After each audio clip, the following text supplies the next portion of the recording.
ये कहानी है उदयपुर की। यहाँ रमन का परिवार रहता है। रमन के परिवार में उसकी माताजी, पिताजी, पत्नी और उसके 2 बच्चे नैन्सी और अमन रहते हैं। इस गांव में अजीब ही सुंदरता है, पर यहाँ एक पुरानी हवेली भी है। कहा जाता है इस हवेली में बहुत सी आत्माओं का बसेरा है। गांव के लोगों को आज भी उस हवेली में किसी के होने का एहसास होता है। एक दिन रमन को अपने खेतों पर काम करते करते रात हो जाती है। वे वहां से वापस अपने घर लौट रहा होता है। जैसे ही वे उस हवेली के पास पहुंचता है, देखता है सामने एक छोटी बच्ची खड़ी है। रमन उससे कहता है, बेटा इतनी रात गए तुम यहाँ क्या कर रही हो? वे बच्ची कुछ नहीं बोलती है। रमन उससे दोबारा पूछता है।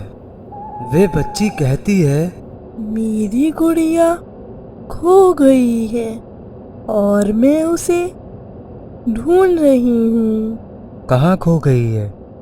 चलो मैं उसे ढूंढने में तुम्हारी मदद करता हूँ, फिर तुम अपने घर चली जाना। रमन उसकी गुड़िया खोजने लगता है, पर वे उसे कहीं नहीं मिलती है। उसकी नज़र एक पेड़ पर पड़ती है। वहाँ वे गुड़िया पड़ी होती है। रमन उसे उठा लेता है और उस बच्ची के पास जाता है। जैसे ही उसके पास पहुँचता है, उस बच्ची का चेहरा देखकर डर जाता है। तो एक चूड़ा है, बचाओ! और वहाँ से भाग लगाता है और अपने घर पहुंचकर सारी बात अपनी पत्नी को बताता है। उसकी पत्नी कहती है, आपको इतनी रात में उस रास्ते से नहीं आना चाहिए था। पता नहीं है क्या, वहाँ भूतों का साया है। हाँ तुम सही कह रही हो, दोबारा ऐसा नहीं होगा। चलो ये तो अच्छा हुआ कि आपको कुछ नहीं हुआ। वे सब लोग सो जाते हैं। अगले दिन रमन हर रोज की तरह अपने खेतों पर चला जाता है काम करने के लिए। इधर नैन्सी और अमन बाहर खेलने के लिए निकल जाते हैं और खेलते खेलते उस हवेली के पास पहुंच जाते हैं। तभी नैन्सी को एक गुड़िया नजर आती है। नैन्सी उसे उठा लेती है और अमन को दिखाती है। अमन उस गुड़िया को नैन्सी के हाथ से छीनकर फेंक देता है और कहता है, नहीं, ये गुड़िया हमारी नहीं है नैन्सी, तुमने वहां से उठाई है। क्यों? क्या पता वो किसकी हो और कैसी हो? अमन उसे समझाने लगता है, पर नैन्सी रोने लगती है और नहीं मानती है। उस गुड़िया को अपने साथ अपने घर ले आती है और सबसे छिपाकर उसे अपने कमरे में रख देती है। उसी रात जब सब सो जाते हैं, पर रमन जाग रहा होता है। उसे ऐसा लगता है, ये आहा,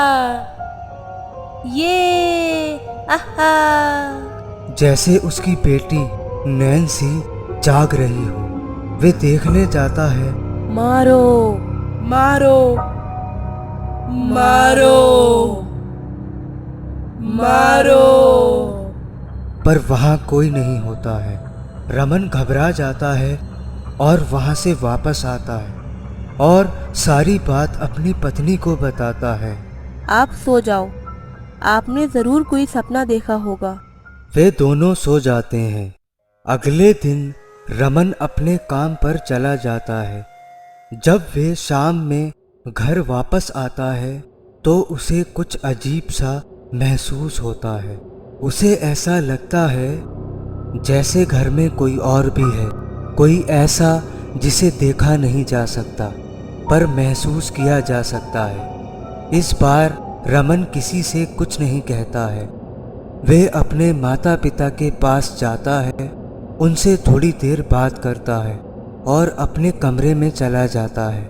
कुछ देर बाद सब लोग सो जाते हैं। जैसे ही रात और गहरी होती है, वे चुड़ैल रमन के घर में आ जाती है और उसके माता पिता के कमरे में जाती है और उन्हें बड़ी बेरहमी से मार देती है। कुछ समय बाद दिन निकल आता है। रमन अपने माता पिता के कमरे में जाता है। उन्हें मरा हुआ देखकर घबरा जाता है। माताजी, पिताजी, क्या हुआ?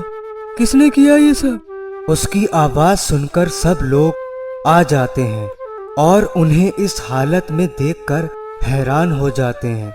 ये कैसे हो सकता है? किसने किया ये सब? रमन को लगता है कि उसके माता पिता की हत्या किसी गांव वाले ने की है। सोचने लगता है, किसने? कौन ऐसा कर सकता है? हमारी तो दुश्मनी भी नहीं है गांव में किसी से। फिर किसने किया होगा ये? रमन उन दोनों का अंतिम संस्कार करता है और मन में ठान लेता है, मैं पता लगा कर रहूंगा ये किसने किया और क्यों किया। ऐसे ही दिन बीतते हैं। हर साल की तरह इस साल भी बाबा जगदीश गांव में आते हैं। गांव के कुछ लोग उनसे मिलने जाते हैं। रमन भी उनके साथ जाता है और उस घटना के बारे में बताता है और उनसे इसका उपाय भी जानना चाहता है।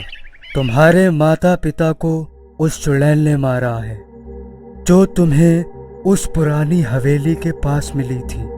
वो अब तुम्हारे घर में है और तुम्हारे बच्चों को मारने की कोशिश करेगी। पर वो कैसे बाबा जी?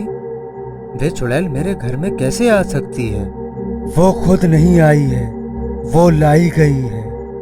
वह गुड़िया उसका एक जरिया है लोगों के घरों में जाना और उन्हें मार देना। बाबा जी, इसका कोई तो उपाय होगा? हाँ है। अगर तुम अपने परिवार को बचाना चाहते हो तो आधी रात होने से पहले तुम्हें उस गुड़िया को जलाना होगा। उसकी सारी शक्तियां उस गुड़िया में है। ये सुनकर रमन भागकर घर जाता है और उस गुड़िया को तलाश करता है, पर वे गुड़िया उसे कहीं नहीं मिलती है। वे अपने बच्चों के कमरे में जाता है, देखता है गुड़िया सामने पड़ी है। रमन जैसे ही उस गुड़िया के पास जाता है, वे चुड़ैल वहां आ जाती है और रमन को दूर फेंकती है और नैन्सी को पकड़ लेती है। पिताजी, बचाओ बचाओ, मुझे इस चुड़ैल से बचाओ। चुड़ैल रमन का ध्यान भटकाती है नैन्सी को पकड़कर, ताकि रमन उस गुड़िया के पास ना पहुंचे। रमन को कुछ समझ नहीं आता। इतने में अमन वहां आ जाता है।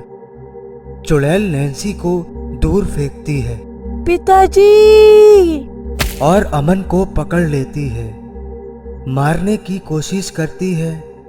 इधर समय तेजी से बीत रहा होता है।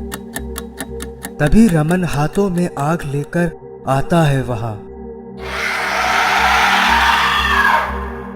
पिताजी, बचाओ बचाओ मुझे इससे। आग देखकर चुड़ैल रमन के पास नहीं जाती है और ना ही उसे पकड़ पाती है। वे बिना अपने बेटे अमन की चिंता किए उस गुड़िया की ओर बढ़ता है और उसे जला देता है। चुड़ैल अचानक गायब हो जाती है वहां से।